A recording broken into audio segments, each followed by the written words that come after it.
Ini seperti kisah lomba lari antara kura-kura dan kelinci. Dan seperti dalam kisahnya, kura-kuralah yang menang. Perusahaan yang membosankan mengalahkan perusahaan yang seksi dan glamor. Saya Tama Andi, jumpa lagi di segmen Baca Buku.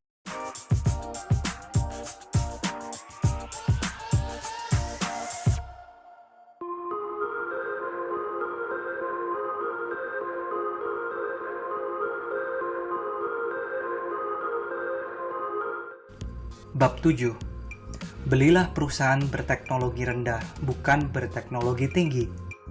Dalam dunia Buffett, investasi yang sukses jarang merupakan suatu aktivitas yang heboh. Investasi yang sukses jarang dihasilkan dari hal secanggih roket dan laser. Dan justru lebih banyak dihasilkan dari batu bata, karpet, cat, dan penyekat. Warren Buffett membeli perusahaan bata, perusahaan cat, perusahaan karpet, beberapa perusahaan mebel, dan perusahaan pakaian dalam.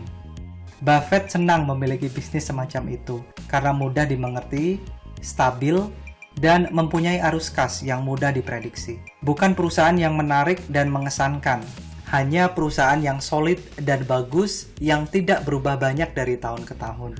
Labanya konsisten, dan pendapatannya meningkat dari tahun ke tahun. Buffett tidak memiliki satupun perusahaan yang eksotik atau perusahaan generasi perekonomian baru yang berteknologi canggih seperti fiber optics, software komputer, atau bioteknologi.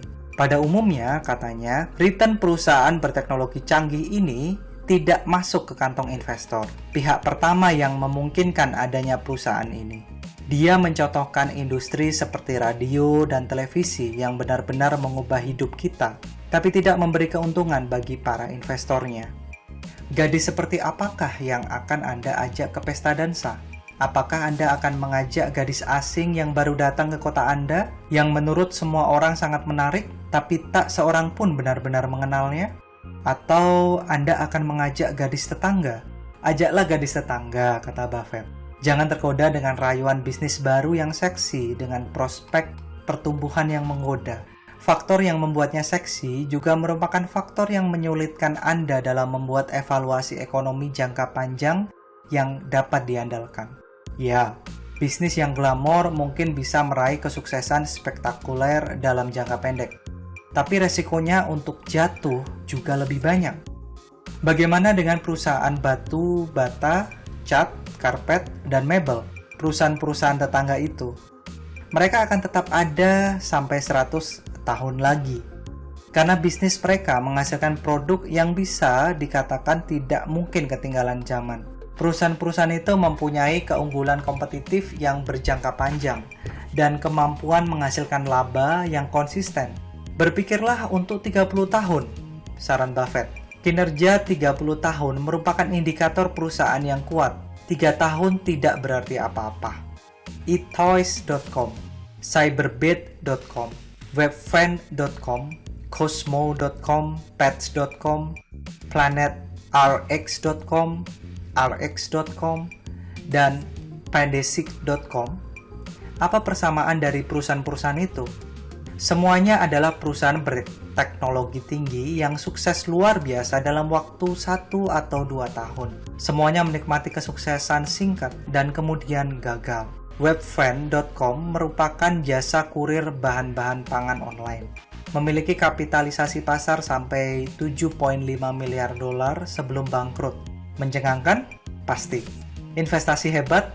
Tidak. Kecuali Anda segera melepaskannya. Ratusan miliar dolar kekayaan pemegang saham menguap hampir dalam semalam. Perusahaan berteknologi tinggi mungkin bagus, kata Buffett, untuk orang lain. Namun ketika Buffett tidak dapat mengetahui siapakah yang akan menghasilkan uang dalam suatu industri, dia akan menjauh. Sebaliknya, ketika dia memahami aliran pendapatannya, dia cenderung akan membelinya. Dia adalah orang yang disiplin. Jika dia tidak memahami suatu bisnis, atau jika bisnis itu terlalu rumit atau sulit diprediksi, dia akan menyimpan uangnya dalam kantong. Kedisiplinan ini sangat penting dalam menerapkan filosofi investasi nilai Buffett. Berhati-hatilah pada bisnis eksotik yang terkesan ingin mendapatkan kekayaan secara cepat dan mudah. Dan jika perubahan besar membayangi masa depan perusahaan tersebut, menjauhlah. Jika Anda tidak dapat menjelaskan bagaimana dan kapan persisnya perusahaan ini akan menghasilkan uang, setidaknya untuk kepuasan Anda, menjauhlah. Buffett pernah menganalisis panduan investor yang dikeluarkan majalah Fortune pada tahun 1988 yang menilai kinerja 1000 perusahaan besar. Dia mencatat bahwa kinerja terbaik paling banyak diraih oleh perusahaan yang tidak menarik. Ini seperti kisah lomba lari antara kura-kura dan kelinci. Dan seperti dalam kisahnya, kura-kuralah yang menang. Perusahaan yang membosankan mengalahkan perusahaan yang seksi dan glamor.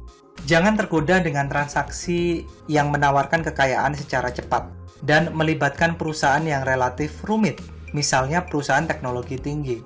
Perusahaan semacam ini paling sulit diprediksi dalam jangka panjang.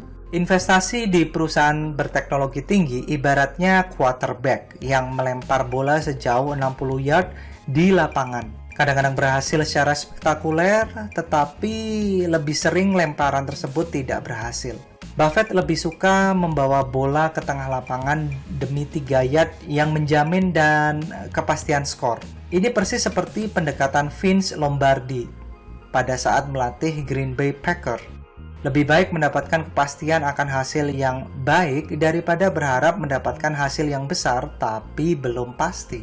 Berikut 3 cara untuk memperbaiki strategi investasi Anda. Yang pertama, hindari bisnis dalam industri yang terus berubah. Salah satu kunci Buffett adalah membeli perusahaan yang dia pahami dan yang mempunyai model bisnis dan pertumbuhan laba yang mudah diprediksi.